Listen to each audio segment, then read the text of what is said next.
Yes, आपका स्वागत है हमारे यूट्यूब चैनल पर इंग्लिश बाय महेंद्र कड़वा। तो आज हम बात करेंगे टेंस के बारे में, जो हर एक कंपटीशन एग्जाम के लिए महत्वपूर्ण पार्ट या टॉपिक है। तो टेंस हम बचपन से पढ़ते आ रहे हैं, जैसे फोर्थ या फिफ्थ स्टैंडर्ड से हम पढ़ते आ रहे हैं कि भाई टेंस क्या होता है, टेंस के कितने प्रकार होते हैं, टेंस के भागों के बारे में हम विभिन्न प्रकार की जानकारी प्राप्त करते आ रहे हैं। और सबसे ज़्यादा बार ग्रामर पे पढ़ा जाने वाला टॉपिक केवल और केवल टेंस ही हो सकता है आई थिंक। जैसे कम से कम 10 या 12 बार तो पढ़ लिया होगा हम लोगों ने, लेकिन जैसे हम ग्रामर की दुनिया में कदम रखते हैं तो टेंस है वो हमारा जीरो हो जाता है। ऐसा क्यों होता है? तो इन सब के बारे में, टेंस के बारे में अब जानकारी प्राप्त करेंगे। टेंस क्या होता है? अगर इसे डेफिनेशन के बारे में हम डेफिनेशन की बात करते हैं तो यह होता है कि क्रिया का समय के साथ परिवर्तन होना। किसका? क्रिया का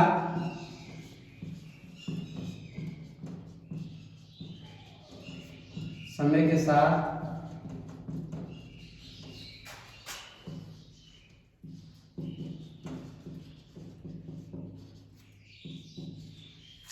परिवर्तन टेंस कहलाता है।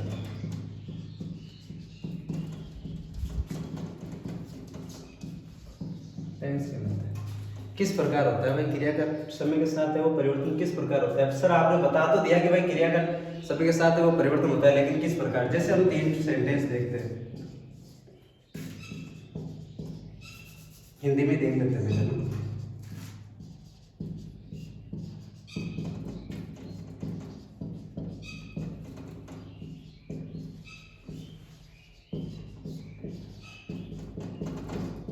रामगढ़ जाता है, रामगढ़ जाता था, रामगढ़ जाएगा। 3 सेंटेंस है कि भाई रामगढ़ जाता है, रामगढ़ जाता था और रामगढ़ जाएगा। तो इसमें देखो भाई सब्जेक्ट सेम है, राम राम राम, ऑब्जेक्ट सेम है कि राम है वो कहाँ जाता है? रामगढ़ जाता है। तो तीनों के ऑब्जेक्ट है वो भी क्या है? सेम है। अब परिवर्तन है वो किसमें हो रहा है? क्रिया में हो रहा है। वैसे क्रिया भी सेम है, जाने का काम हो रहा है, राम है वो कार्य क्या कर रहा है? जाने का कर रहा है, तो वो भी क्या है? सेम है। लेकिन इसमें क्या हुआ है? परिवर्तन हुआ है। किसके साथ हुआ है? समय के साथ क्या हुआ है? परिवर्तन हुआ है। जैसे जाता है, राम है वो अभी घर जाता है, राम है वो घर जाता था और राम घर जाएगा। तो ये तो हो गई किसकी? वर्तमान की बात, जाता था। ये हो गई भूत की बात और ये हो गई भविष्य की, भाई राम घर जाएगा। तो इस प्रकार इस जानना का, किसका मुख्य क्रिया क्या है इसमें? जानना। इस जानना का क्या हुआ है? समय के सापेक्ष क्या हुआ है? परिवर्तन हुआ है। तो ये एक बात है कि टेंस है वो क्या करता है? क्रिया का समय के साथ परिवर्तन है वो बताता है, और उसी को हम क्या कहते हैं? टेंस कहते हैं। अब ये बात हो गई। अब बात करते हैं भाई टेंस है वो कितने प्रकार के होते हैं। तो बचपन से पढ़ते आ रहे हैं हम, टेंस है वो 3 प्रकार के होते हैं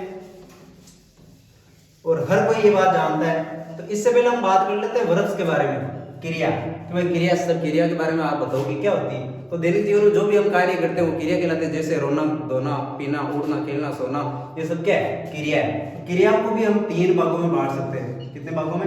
3 भागों में बांट सकते हैं, जो थोड़ी डीप स्टडी है। उसमें मुख्य बात है वो क्या होती है कि भाई क्रिया का वर्गीकरण 3 आधार से होता है। पहला होता है वो होता है उसकी उपयोगिता के आधार पर।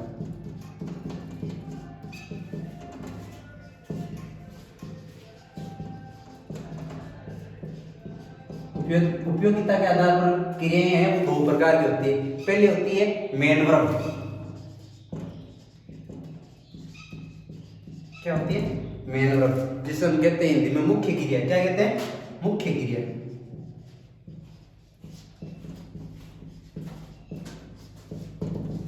मुख्य क्रिया, मुख्य क्रिया जो अपना व्यक्तिगत अर्थ रखती है। जो क्या रखती है? अपना व्यक्तिगत अर्थ रखती है। वे शब्द जो अपना व्यक्तिगत अर्थ रखते हैं।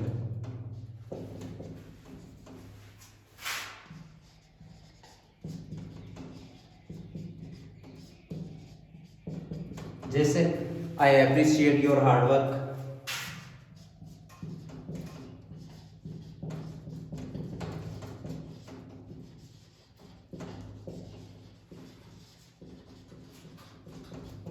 इसमें ये क्या है, ये मुख्य क्रिया है, ये क्या है, मेन वर्ब।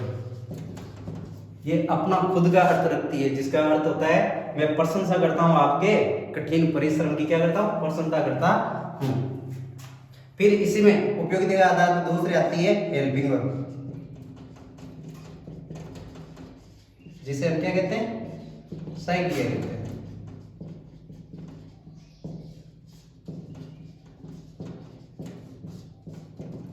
सहायक क्रिया, सहायक क्रिया अंग्रेज में है वो 24 होती है। कितनी होती है, 24 होती है। अब इसे थोड़ा गौर करने में क्या दिक्कत हो रही है, इसको लिख लेते हैं।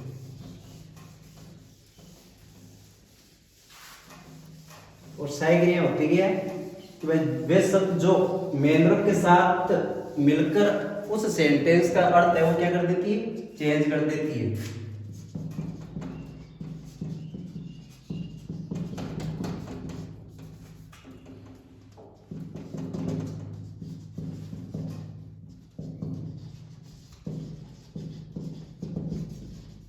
वे शब्द जो मेन वर्ब के साथ मिलकर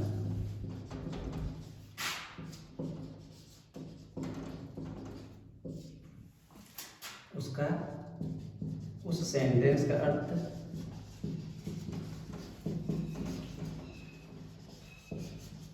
चेंज कर देती है।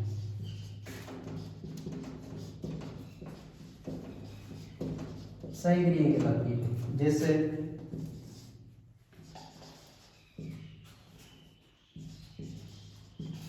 Mohan is coming from Delhi. इन वाक्यों को देखना एक बार हम। Mohan has come from Delhi.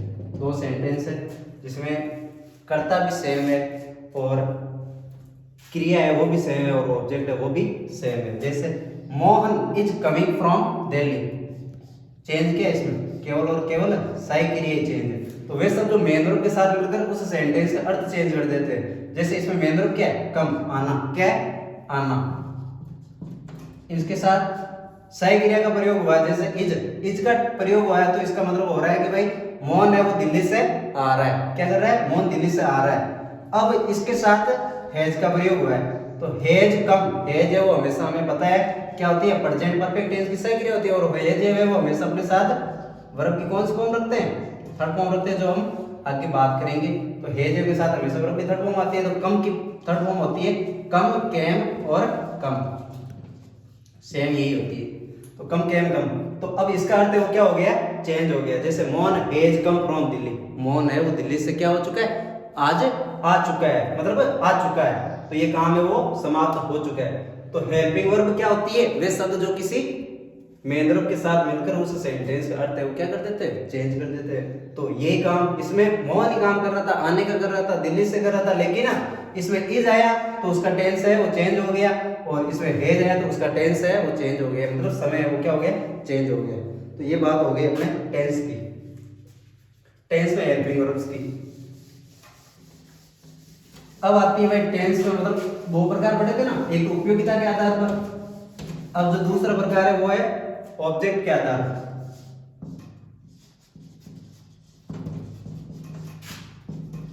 On the basis of object, object के आधार पर हमें बताया ट्रांजिटिव और इंट्रांजिटिव। पहली होती है वो ट्रांजिटिव वर्ब,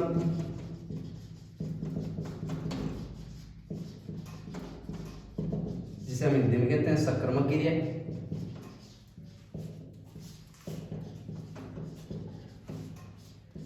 हम सबको पता है सक्रामक क्रिया क्या होती है, जो उन जिन क्रियाओं के साथ में क्या होता है, क्या होता है, ऑब्जेक्ट है वो साथ में होता है, उन्हें क्या कहते हैं, हम सक्रामक क्रिया कहती है। जैसे आई डिलीवर ए स्पीच, मैं एक भाषण है वो डिलीवर करता हूं। तो इसमें ये क्या है, ट्रांजिटिव वर्ब, क्या है, ट्रांजिटिव वर्ब। जिन क्रियाओं का सीधा या प्रत्यक्ष या अप्रत्यक्ष रूप से प्रभाव है वो किस पर पड़ता हो, ऑब्जेक्ट पर पड़ता हो। किस पर पड़ता हो, ऑब्जेक्ट पर पड़ता हो, उन्हें क्या कहते हैं, हम सक्रामक क्रिया कहते हैं, ट्रांजिटिव वर्ब कहते हैं। अगर अंग्रेजी में व्हाट या होम का अर्थ हमें मिल रहा हो, उत्तर हमें मिल रहा हो, जैसे I deliver what, I deliver what, मैंने प्रश्न किया अपने आप से कि भाई आई डिलीवर व्हाट, मैं क्या करता हूं, तो आई डिलीवर ए स्पीच, उत्तर मिला भाई। तो ये क्या होगी, ट्रांजिटिव वर्ब होगी। क्या होगी, ट्रांजिटिव वर्ब होगी। कौन, ये डिलीवर। तो व्हाट है वो हमेशा डायरेक्ट ऑब्जेक्ट का उत्तर देता है। किसका, ऑब्जेक्ट भी दो प्रकार के होते हैं, डायरेक्ट ऑब्जेक्ट और इनडायरेक्ट ऑब्जेक्ट। डायरेक्ट ऑब्जेक्ट के अंतर्गत क्या आती है, निर्जीव वस्तुएं।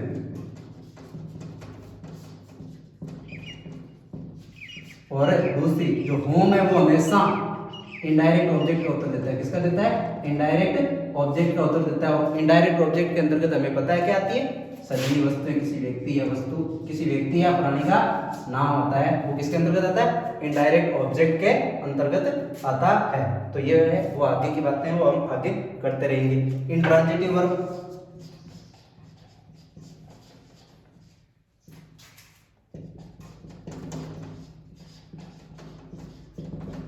जिसे हम कहते हैं आक्रमक क्रिया, जिनमें क्या नहीं है, कर्म का क्या हो, लोप हो, वो क्या कहलाती है, इंट्रांजिटिव वर्ब कहलाती है। जैसे शिला, लाप्स या लॉर्ड। शिला है वो सबसे ज्यादा हंसती है, फिर बहुत ज्यादा हंसती है, तो इसमें क्या है कि भाई किसके ऊपर देखो वाट लगे हमें, शिला लाप्स वाट, सीता क्या हंसती है, तो उत्तर नहीं मिला हमें। अगर हाँ उत्तर किसका मिल रहा है कि कितना हंसती है, लेकिन ना हमें कितना का मतलब नहीं है, हमें किसका उत्तर चाहिए, वाट और होम का उत्तर चाहिए हमें, लेकिन वो हमें नहीं मिल रहा है। तो इसका मतलब ये क्या है, इंट्रांजिटिव वर्ब है। क्या है, इंट्रांजिटिव वर्ब है। तो ये हो गई ट्रांजिटिव और इंट्रांजिटिव। फिर आती है भाई स्ट्रॉन्ग के आधार पर, मतलब शक्ति बल के आधार पर वर्ब्स के प्रकार। वो भी दो प्रकार की होती है, पहले होती है स्ट्रॉन्ग वर्ब्स और दूसरी होती है वीक वर्ब्स। सर ये कौन सा वर्ब होगी,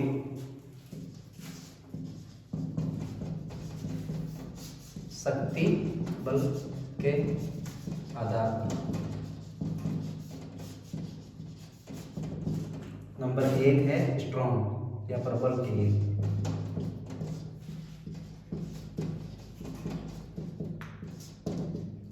प्रबल के लिए जिनमें, जिनकी वर्तनी, जिन वर्ब्स की वर्तनी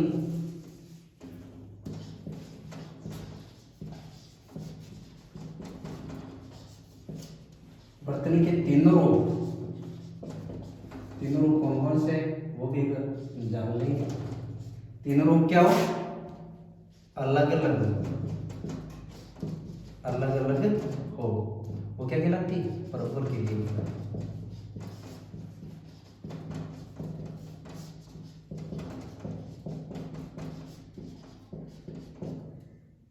प्रबल के लिए कहलाती है। जैसे फर्स्ट फॉर्म, अरे रूप कौन से, फर्स्ट सेकंड और थर्ड फॉर्म को रूप कहते हैं। तो फर्स्ट फॉर्म होगी जैसे गो, वेंट और गॉन, और सेकंड फॉर्म वेंट हो गए और थर्ड फॉर्म क्या हो गई, गॉन हो गई। तो इसका प्रथम रूप है वो अलग है, दूसरा उससे भी अलग है, और तीसरा मतलब तीनों में क्या है, भिन्नता है। तो जिन वर्ब्स की वर्तनी के तीनों रूप क्या हो, अलग अलग हो। जैसे राइट, रोड और रिटर्न, इस प्रकार के वर्ब्स है जिनकी क्या हो, तीनों वर्ब्स, जिन्हों तीनों फॉर्म है वो क्या हो, अलग अलग हो, उन्हें किसके अंतर्गत रखा जाता है, प्रबल क्रियाओं के अंतर्गत रखा जाता है। अब बात करते हैं हम दूसरा प्रयोग। दूसरी क्रिया है वो क्या होती है, दुर्बल क्रिया।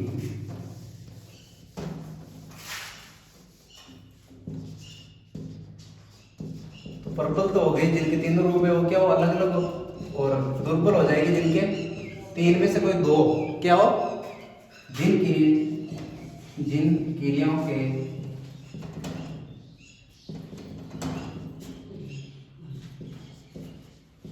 तीन में से दो या तीनों ही, दो या तीनों ही क्या हो,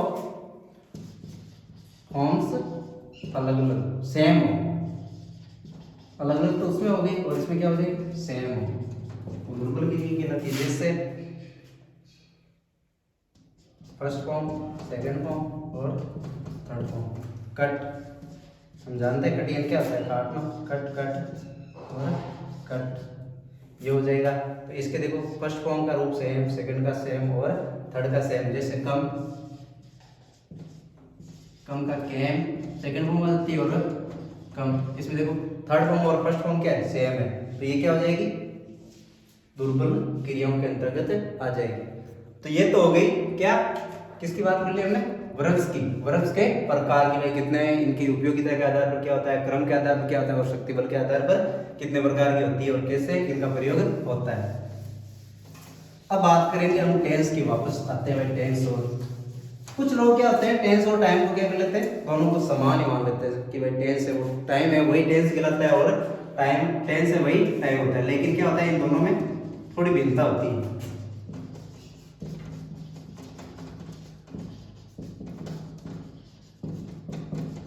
अगर एक वाक्य पास्ट टेंस में है तो जरूरी नहीं कि वो वाक्य वो किसमें हो, पास्ट टाइम में हो।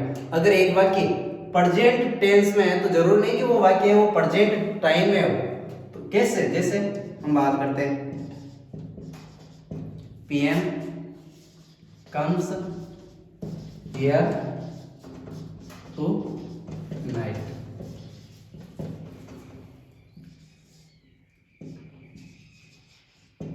Raju visited here yesterday।